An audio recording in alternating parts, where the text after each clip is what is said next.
Good morning everyone, ito po ang inyong lingkod, si Pastor Welcamia po mula po dito sa Winnipeg, Manitoba, Canada para po sa ating pag-aaral ng salita ng Diyos ngayong umaga. Welcome po sa Tinig ng Pag-asa. Ayan, malabo na naman ang ating camera. Nag-auto-focus po kasi yung ating camera. Ayan, malinaw na. So samahan po ninyo ako minsan pa sa talata po na ating pag-aaralan bilang pagpapatuloy po ng ating sinimulang topic kahapon na Travel Light, Leaving Your Baggages Behind. Part 2 na po tayo ngayon. At ang talata po natin matatagpuan in the book of Matthew chapter 10 verse 10. Ano po ang sabi ng Panginoon? Bilin niya ito sa mga alagad. Don't carry a traveler's bag with a change of clothes and sandals or even a walking stick. Don't hesitate to accept hospitality because those who work deserve to be fed. Mga minamahal mga kapatid, huwag niyo pong isipin na tinalakay ko to kahapon out of context.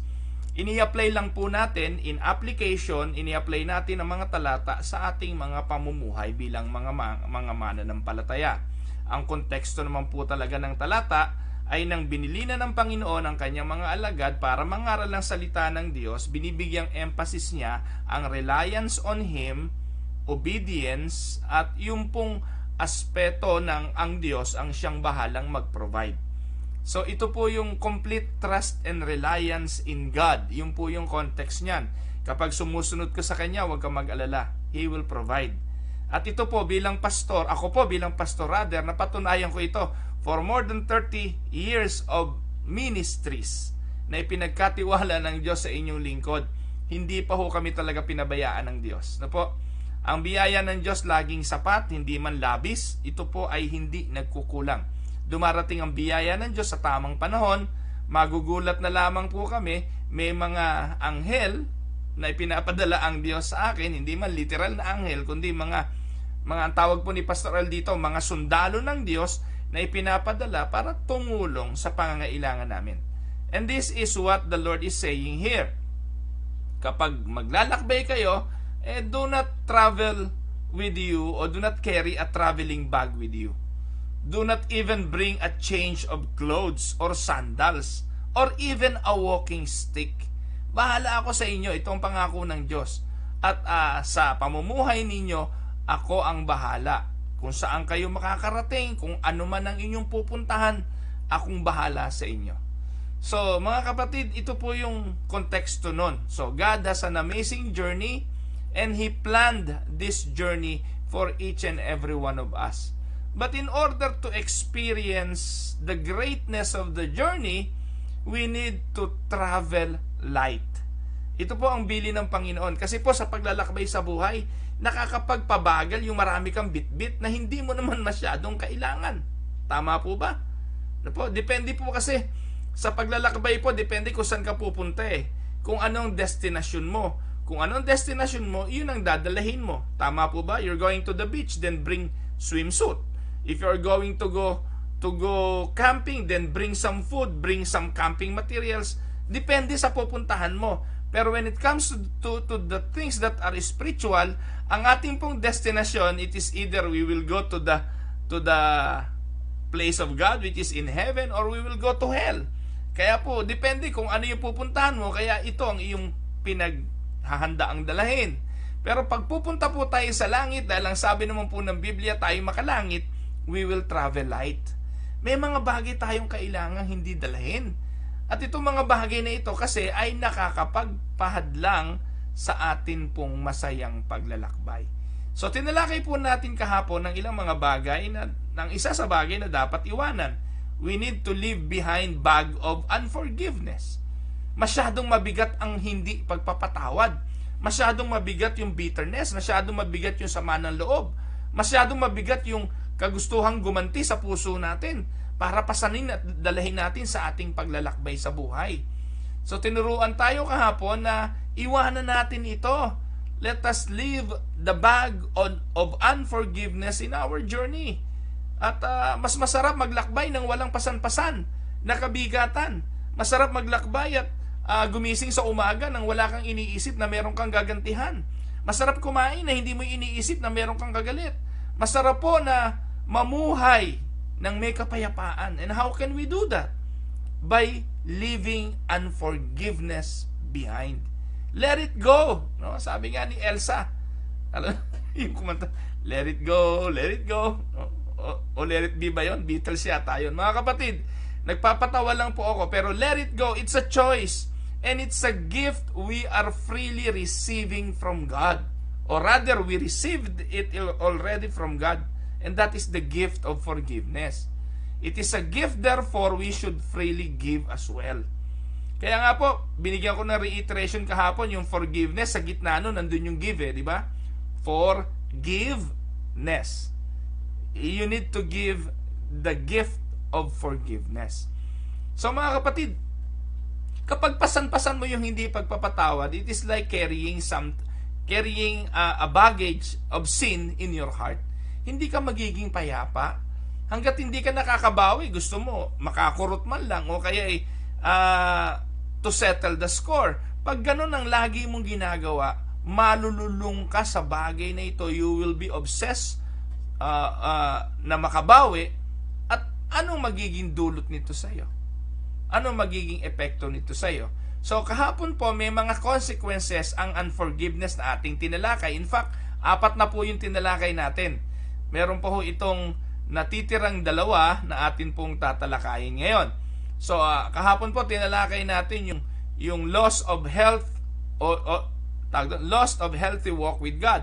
Naapektuhan po ng unforgiveness yung masaya na paglakad natin sa Diyos. Kung meron pong naaapektuhan yung ating relationship with God. God wants to have relationship with us. Pero papaano tayo makakapamuhay ng ayon sa kalooban ng Diyos kung taglay-taglay natin yung unforgiving spirit sa iba? Sabi po, tayo raw na nagsasabing mahal natin ang Diyos na hindi natin nakikita, Tapos yung kapwa natin na hindi natin maibig, na nakikita natin na nagsisinungaling tayo.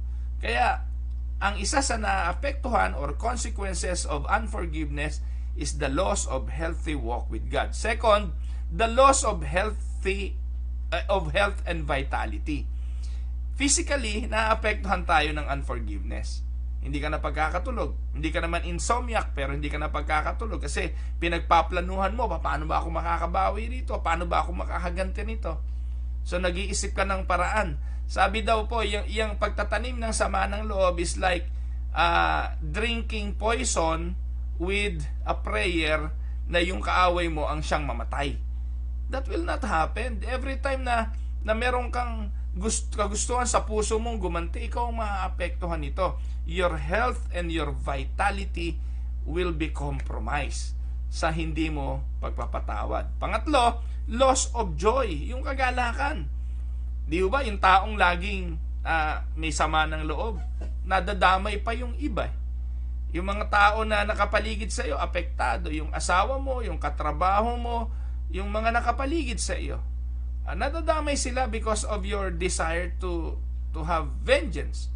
At nawawala yung kagalakan.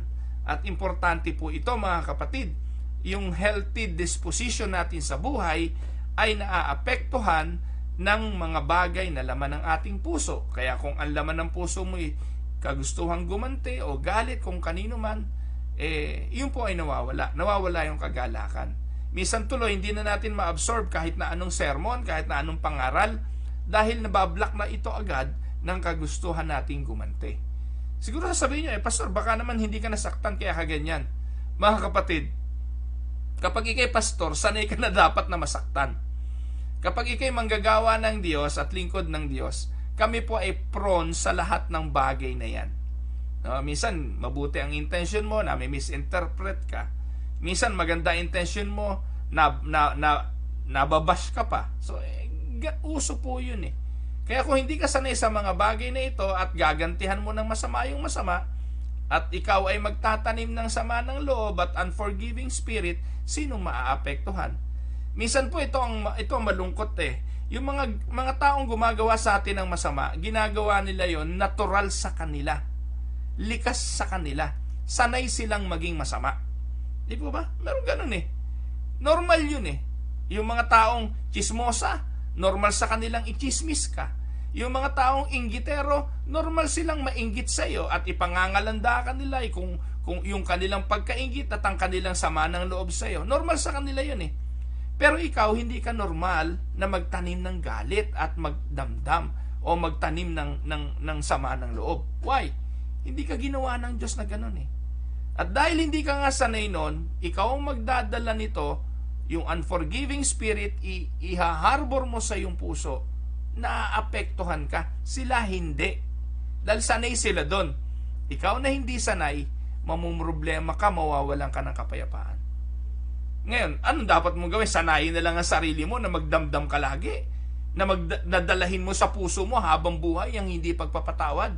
Huwag mong kasanayan yan. Hindi ka built in sa bagay na yan. I-release mo yan, itapon mo yan, let it go. Hindi bagay sa'yo. Amen? Di po ba may mga tao na minsan masasalubong tayo at babatiin tayo, uy, ganda ng t-shirt mo, bagay sa'yo. Uy, Pastor Well, bagay sa'yo yung hairdo mo. May mga bagay na bagay sa atin. Pero may mga bagay na hindi bagay. Na hindi karapat-dapat nating taglayin.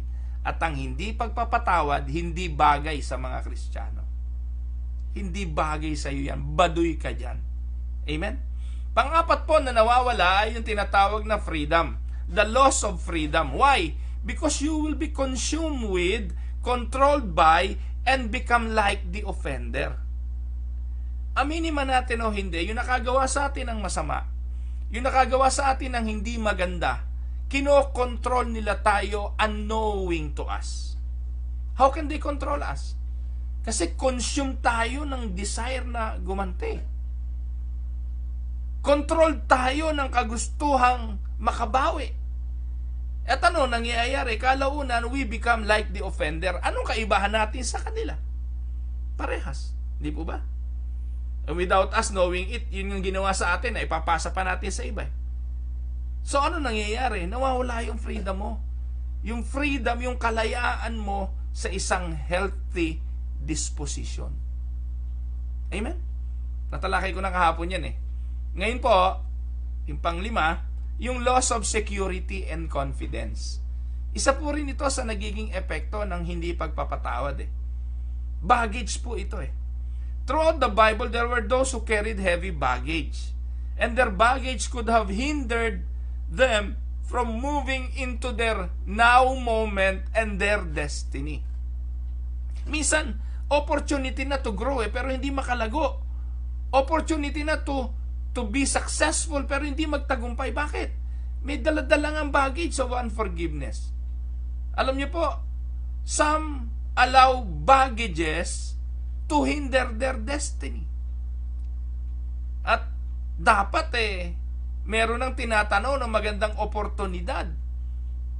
Pero hindi nangyayari dahil ipinipilit nating ipasok sa oportunidad na ito ang mga bagay na daladala natin sa buhay.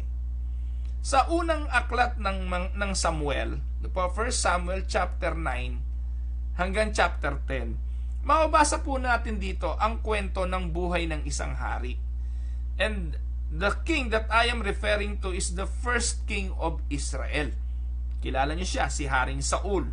Ito pong si Haring Saul ay isa sa, sabi nga isang taong punong-puno ng baggages sa buhay. No po? Saul had a lot of baggages. Even though God chose him to be king, he still battled with holding on to baggages and even hid among the baggages of life. No? Ano-ano yung mga patuloy na pinaglalabanan ni Haring Saul nung siya'y nabubuhay bilang hari? He battled with insecurity and inferiority. Even though he was the king. At alam niyo naman, kapag hari, di ba? You hold the highest position in the land. Kung anong utos ng hari, hindi mababali. At ganun siya kamakapangyarihan. Pero alam niyo po, sa loob ng haring ito, taglay-taglay niya ang inferiority and insecurity. At ito mga kapatid ay sa kabila na sinasabi ng Bible, he was tall in stature and head taller than all others. Hindi lang po yun physically, kundi sa lahat ng aspeto, he was a tall guy in all aspect. But he battled with trusting God and did everything in his own way and in his own strength. These issues would eventually lead to his demise. He never laid down the baggage to step forward in what God had for him. Ano po ba nangyari? Doon po sa 1 Samuel chapter 18 verse 7. Mula nang napatay ni David ang Goliath, nagbunga po ito ng matinding galit at sama ng loob sa kanyang puso. Nagkaroon po ito ng matinding pagkainggit at inferiority sa kanyang puso kasi po yung mga babae, alam niyo po ang kahinaan po ni Haring Saul, babae din si David magandang lalaki siguro ito At ang nangyari po, noong bumalik na galing digmaan itong si David, sinalubong sila ng mga Jewish women. And the Jewish women were dancing in victory parade. At sa 1 Samuel 18:7, umaawit sila. At ewan ko naman, ba't naman ganito yung mga awit ng mga babaeng ito? Para mapanukso. At ang awit, ang laman, sabi, Saul has slain his thousands and David his tens of thousands. Araw-araw naririnig siguro ni Haring Saul ito No? Sa Tagalog yon, ang napatay ni Haring Saul ay libo-libo. Subalit ang napatay ni David ay 10,000. So because the people made more of David's single victory than all of King Saul, the king went into a rage and became jealous of David. And from that moment, ano pong ginawa niya? Wala na siyang ginawa kundi pagtangkaang patayin si David. Instead of building up Israel, King Saul wasted most of his time chasing David through the hills.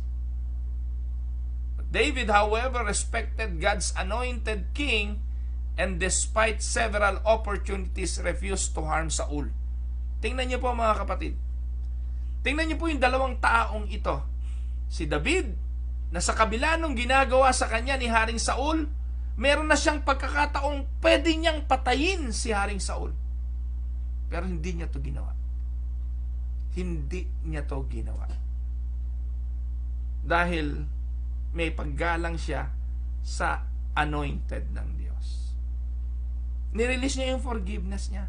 Pinatawad niya si Haring Saul. But King Saul was so consumed with unforgiveness, with jealousy, and insecurity. Sabi nga it became his demise. Ito naging dahilan ng kanyang pagbagsak. Mga minamahal na mga kapatid, sa buhay ho natin, minsan, katulad tayo ni Haring Saul. Dala-dala natin yung baggage of unforgiveness and it will result into lack of security. And we lack the confidence. We even lost the security and confidence that we have.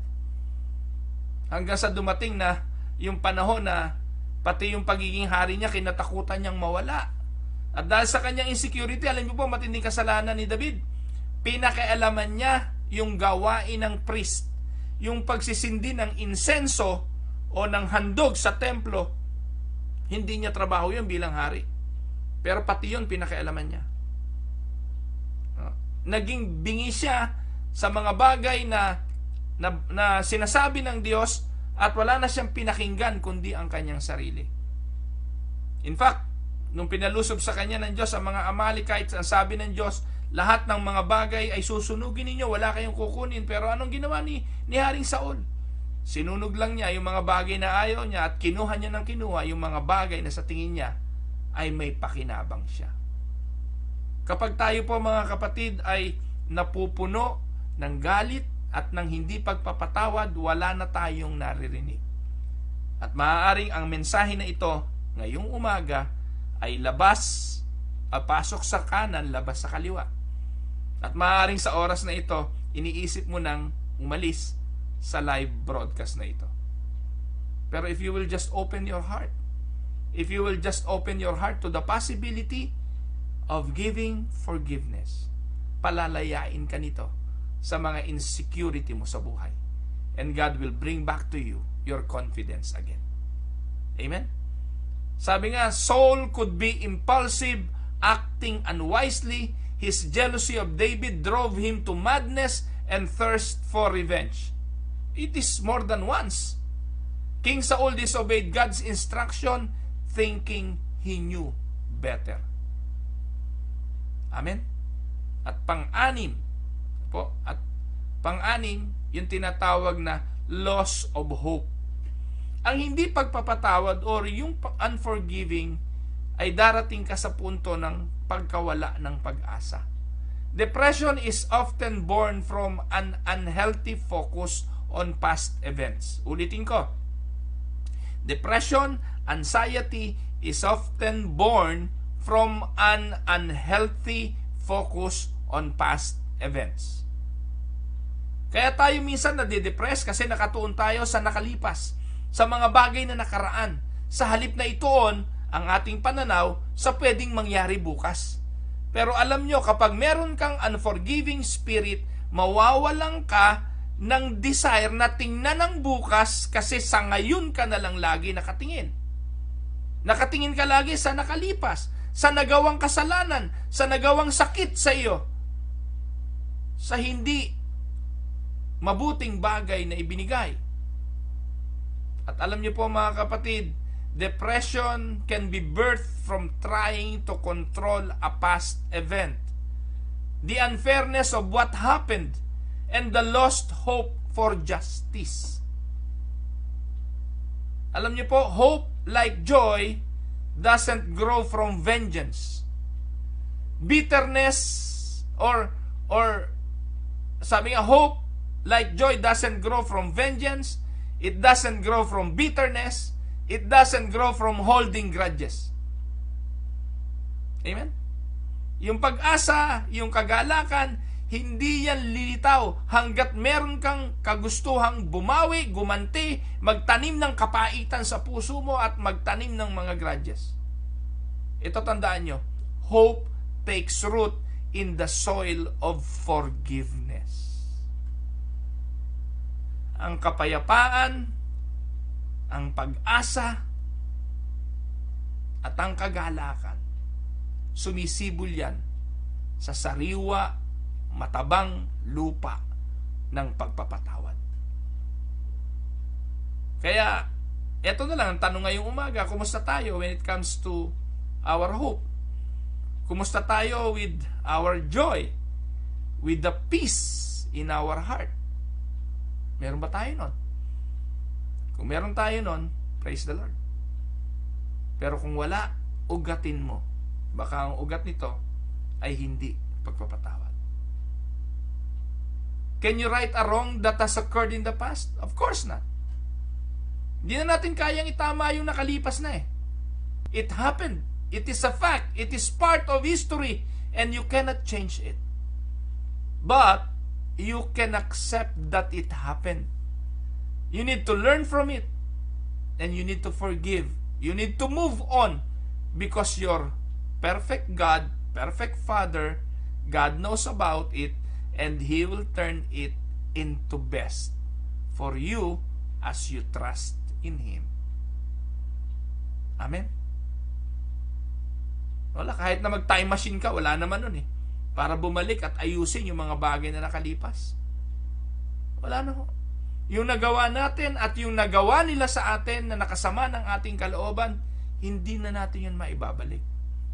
Pero kayang nakawin ng mga bagay na kinimki mo, ng sama ng loob mo, at ng hindi mo pagpapatawad, ang magandang bukas na pwedeng maging iyo kung i-release mo lang. Mga kapatid, forgiveness encourages hope and new future for your life. That's what forgiveness is all about.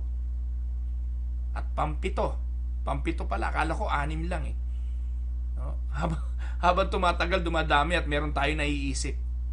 Pampito, loss of future generations' health. And I'm talking here of your children, of your family. The loss of future generations' health. Pastor, ibig ba sabihin pati mga anak ko apektado ng hindi ko pagpapatawad? Opo. Alam niyo po mga kapatid, meron po akong kilala eh. May alam po ako na pamilya, magkapatid, nag-away yung mag-asawa. Hanggang sa nagkamatayan, yung mga anak hindi nagkasundo-sundo. Dahil hindi nagawang mag-release ng forgiveness eh. Hanggang sa kamatayan, taglay-taglay ang galit. Wala na po tayong magagawa. Pagpatay na, ano pa magagawa natin doon? Pero kung buhay ka pa at gusto mong maging payapa, forgiveness not for the sake of the one who offended you, but for your sake. Para sa iyong sarili. Alam niyo po, research shows parents' unresolved issues pass on to children.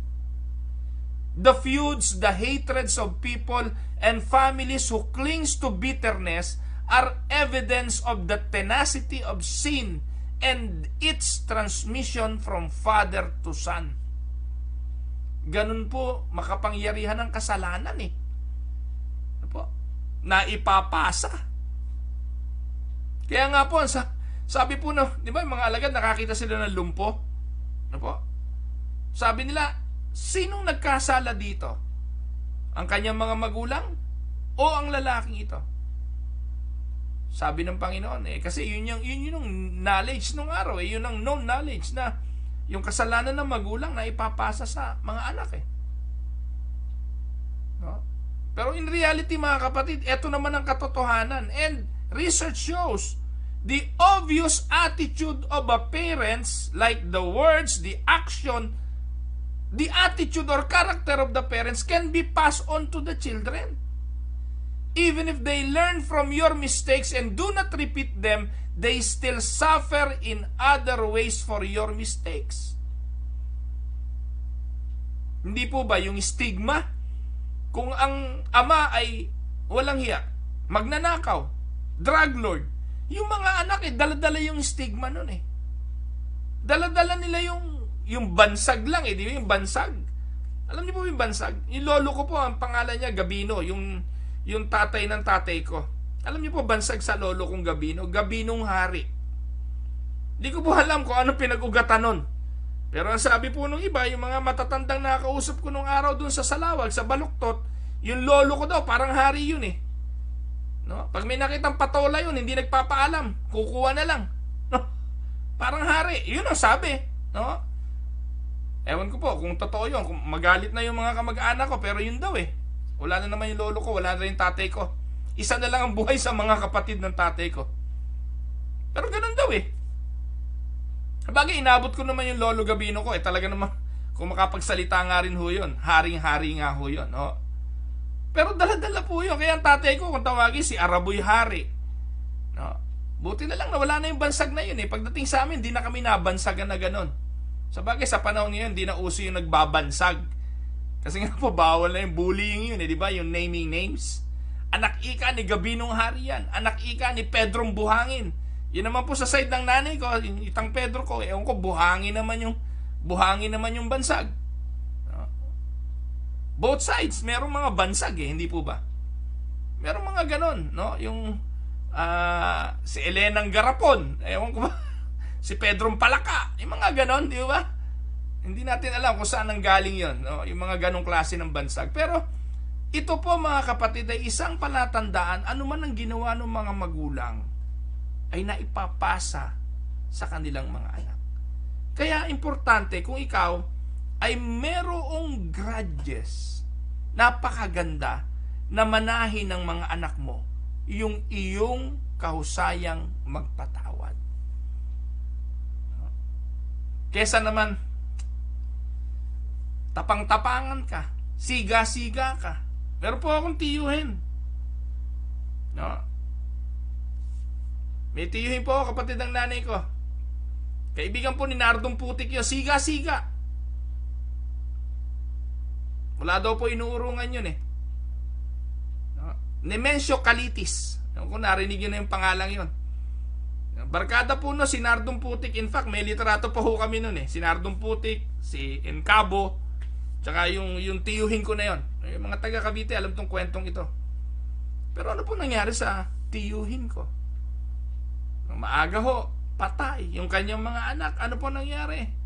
Naglakihan po yung kanyang mga anak nang walang kinikilalang ama dahil matapang yung tatay nila. Ano nangyari doon sa tapang? Hindi marunong magparaya, hindi marunong magpatawad. Ang kagustuhan niya gumanti, mabuhay sa baril. Ayun, baril din, patay. Ngayon ko lang po naikwento ito mga kapatid kasi ayaw ko po na ma-associate sa violence, pero sa amin pong bayan sa Anabu, sa Cavite, nabuhay po nung araw mga tao sa baril. At hindi po na-exempt yung aming pamilya sa bagay na ito. Nakakalungkot, pero yung mga anak ng Tatay Mensyo ko, nakakaawa po yung mga naging buhay nila. Sabi po ng Exodus 20 verse 5, ito naman po yung may kinalaman sa mga pagsamba sa Diyos-Diyosan. Pero sinasabi po rito, for I, the Lord your God, I am a jealous God, visiting the iniquity of the fathers upon the children to the third and fourth generations of those who hate me. Kaya yung magulang na hindi marunong magpatawad, hindi maka-Diyos, at walang Diyos sa kanyang puso, ganun din sa kanyang lahi. But like everything our marvelous Lord does, He provides a solution. There is hope. There is joy. There is a blessing if you pay attention to what the Lord says. Exodus 20 verse 6, ito ang kasunod. I will show mercy, sabi ng Diyos. God shows mercy to thousands, to those who love me and keep my commandments. Mga kapatid, ulitin ko, the past is over. Move on. Trust God to redeem your past. He knows what is best for you, and He is using every situation for your best and for the other person's best. May you trust His perfection, and doing it any other way will create more problem. The solution is to forgive. Amen? So mga kapatid, part 2 na tayo, isa pa lang ang natalakay natin na baggage. At ito po yung baggage or the bag of unforgiveness. Bukas po, meron tayo uling tatalakayin. Kung ano yon, hindi ko pa po alam. Ano kaya magandang isunod sa unforgiveness na kasama nating pinapasan sa ating mga buhay? So mamaya po, mag-aaral uli ang inyong lingkod. Titingnan natin ayon sa liwanag ng salita ng Diyos kung ano ang pwede nating idagdag na baggages natin na kailangan nating iwanan, itapon at palayain ang ating mga sarili sa bagay na ito. I hope na pagpala po kayo. Kahapon po natutuwa ako, nagpunta po ako sa Yang's Supermart, yung Filipino store dito. Yung pong isa sa nandun po sa nagkakatay ng baboy. Yung doon po sila sa meat section. Kababayan po nating Filipino, sabi niya, binati niya po ako, sabi niya, kuya, nanonood ako lagi ng Tinig ng Pag-asa. Natuwa po ako. Kababayan po natin, tinanong ko yung pangalan niya, unfortunately nakakalimutan ko. Pasensya ka na kapatid. Kung nanonood ka uli ngayon, pwede ba i-chat mo sa comment yung iyong pangalan. At salamat sa Panginoon sa pakikinig mo ng Tinig ng Pag-asa. And I hope every time na manonood ka ay pagpalain ng Panginoon ng buhay mo at ang iyong sambahayan. Ganon din po kayo ng mga nanonood ngayon. Alam ko po mga kapatid na sa buhay natin ngayon marami tayong mga pinagdadaanan. Mabigat ang buhay. Maraming nawalan ng trabaho. Maraming may mga karamdaman. Alam kong inip na kayo sa inyong mga bahay dahil naka-quarantine o kaya ay red alert yung lugar na kinalalagyan nyo. Huwag na nating pabigatin pa yung sitwasyon sa pamamagitan ng mga baggages na meron sa ating puso. Amen? Again, ito po ang inyong lingkod. May I request every one of you to please bow your head and let us pray. Panginoong Diyos na makapangyarihan, salamat po sa araw na ito. Salamat po sa patuloy na pagpapaalala ng iyong mga salita, sa mga paalala nito sa amin na magpatawad at huwag magpasan ng mga bagay na ito na alam namin hindi makakabuti para sa amin. Sa oras na ito, Lord, I am praying for those who are sick. Kilala mo sila. Araw-araw po'y dalangin ng aming mga puso ang kanilang paggaling. Dalangin ng aming puso ang kanilang patuloy na recovery sa mga karamdamang kanilang pinagdadaanan. Alam mo ang mga kapatid naming lumalaban para sa chemo, radiations, or anumang cancer treatment. Samahan mo po sila, Panginoon. Tinataas ko rin po sa iyo ang mga katugunan sa pangangailangang material. Marami po, Panginoon, sa buhay namin ang dumadaan sa mga kakulangan. Pwede po ba, Panginoon, patunayan mo na you are the provider and you are the source of everything that we need. Patuloy mo pong patunayan din, Panginoon, sa mga kapatid ko na may himala ang buhay at pwede pa itong mangyari sa panahon namin ngayon ayon sa iyong kabutihan. Maasa po kami na lilinawin mo ang aming mga isipan sa panahon ng mga pag-aalala at bibigyan mo ng kapayapaan ang aming mga puso kapag kami ay nasa kabigatan ng kalungkutan, ng pagluluksa at ng iba't ibang mga negatibong damdamin. Samahan mo po ang aking mga kapatid, Panginoon, yung mga tagapakinig ng Tinig ng Pag-asa. Hayaan mo po, Panginoon, na sa araw-araw na kanilang pagdulog sa iyo sa panalangin at ang araw-araw na pakikinig nila ay makinabang sila at lumago sa kanilang paglakad sa pamumuhay Kristiyano. Sa iyo po namin ibinabalik ang lahat ng papuri, lahat ng pasasalamat sa pangalan po ng aming Panginoong Hesukristo. Ito po ang aming dalangin. Amen and amen. Magandang araw po mga minamahal na mga kapatid, at atin pong babatiin ang ilan sa mga nakasama natin ngayong umaga. Si kapatid na Marieta Escupin, si Len Quizon, si kapatid na Lani Tulagan, Ganon din po si Ate Jocelyn Lope. Ayan. Si Ate Lorna Limuaco, magandang araw po sa inyo Ate Lorna. Si Ate Nelia Ramos, si kapatid na Bernadette Causaren, si Ate Agi Victa, si Ate Leslie Tamundong, si Ate Ellen Gonzales, ganon din po si Kuya Monching Gonzales, si kapatid na Marjorie at si Daryl Almasar. Mga kapatid, pagpalain kayo ng Panginoon. Si kapatid na Atoy Camirino, si Eric Advincula at si Ai Advincula, si Ate Apin Reyes, magandang araw po sa inyo, si Ate Cora Dolor, si Ate Carolina Bukiran, si Nanay Carolina na po pala. Ayan. Nanay Carolina Bukiran, magandang araw po. Si kapatid na Homer Bunda. Kapatid na Homer, welcome sa Tinig ng Pag-asa at ang mga kapatiran natin sa Medisyon Unida. Ate Nene Enriquez, magandang araw po sa inyo. Ganon din po kay Marivi Frias. Marivi, magandang araw, pagpalain kayo ng Panginoon. Nanay Belen Olaes, magandang araw po Nanay Belen. Kapatid na Mirna Sinfuente, pagpalain po kayo ng Panginoon. Kasama po kayong parati sa aking mga dalangin. Ate Ninita Magtasa, magandang araw po. Ate Marie Cruz, good morning po sa inyo. Ate Charito Quirol, Kuya Larry Montillano, magandang araw po. Ate Tita Castillo, Ate Evelyn Cameros, kapatid na Elizabeth Ernie, Nanay Elong Santarin, Ate Nona Satingin, magandang araw po. Kapatid na Mel Valdez at si kapatid na Hazel Pacifico at saka si Eric. Pagpalain kayo ng Panginoon mga kapatid dyan sa Mexico. Kapatid na Jessie Abad, Ate Bida Tabing, magandang araw po sa inyo. Si Jinky Bustamante, magandang araw.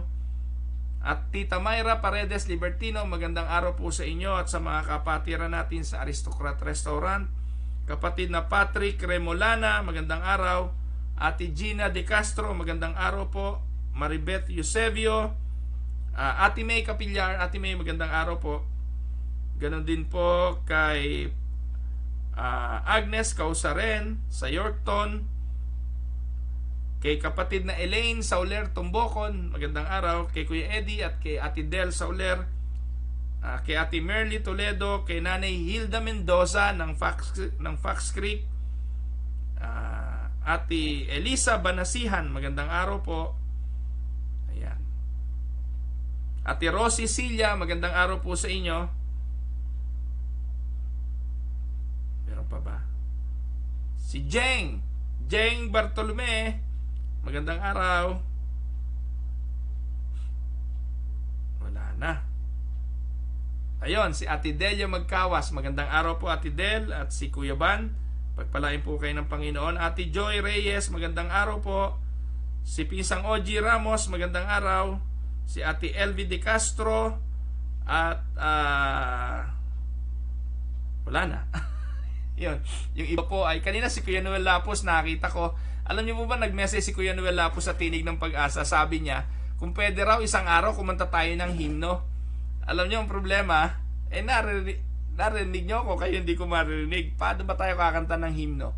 So, siguro po maganda mag-join kayo ng prayer meeting pag Wednesday. Ngayon po, mamaya pong gabi, may prayer meeting kami. Pwede po tayo doon kumanta ng mga himno. Ano po? Kasi pwedeng kumanta sa sa Zoom, no? Sabay-sabay tayong kakanta. Subukan natin mamayang gabi.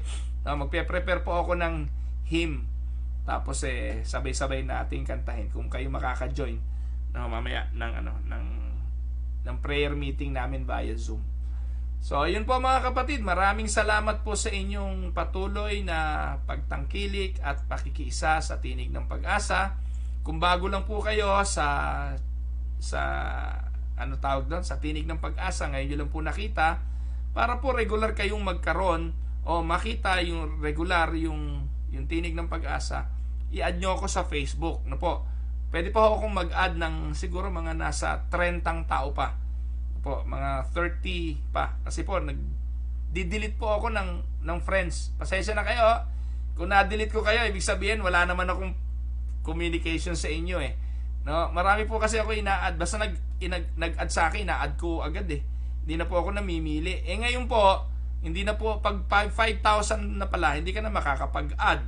So, ang ginagawa ko po, yung mga nagbebenta lang naman ng kung ano-ano, yung mga gano'n, inaalis ko na po yun. Kasi hindi naman po sila nakipag-friend sa akin dahil gusto nila akong friend eh. Gusto lang po nilang mag-market ng kung ano-ano, pasensya na kayo kung natanggal kayo at hindi na po, wala naman po, tinitingnan ko po kung merong message, no po. Pag nakapag-message, ibig po sabihin, kahit papaano, nagkaroon tayo ng contact at nakapag-communicate. Pero kung hindi po, hindi talaga for friendship yon. Kaya, yun po, yung iba naman po ay mga sumakabilang buhay na, tinatanggal ko na rin po yon. Yung po iba, mga fake account, yung iba po, ay mga ganon, inaalis ko na po yan. Kaya meron po ako ngayon, pwede mga 30 siguro or 40 na pwede pang i-add as friend. So, kung bago lang kayo rito at gusto nyo po na regular, ay makita yung Tinig ng Pag-asa na live, i-add nyo po ako sa Facebook. Kasi po kung hindi naman live, pwede naman po yung Tinig ng Pag-asa kasi po ipinopost po natin doon araw-araw, hindi nga lang live. Ayan, so yun po mga kapatid.